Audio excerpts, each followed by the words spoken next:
দেবদাস ভেবেছিলেন তাহাকে ছাড়া পার্বতী মরিয়া যাবে, অথচ পার্বতীর জ্বরটুকু পর্যন্ত আসিল না।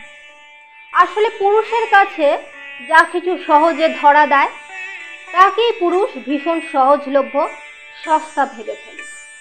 তারা বোঝে না যে একজন নারী যেমন ভালোবাসায় অন্ধ হতে পারে, আবার তেমনি ভালোবাসা থেকে অবহেলা পেলে তার থেকে নিঃশব্দে দূরেও সরে যেতে পারে।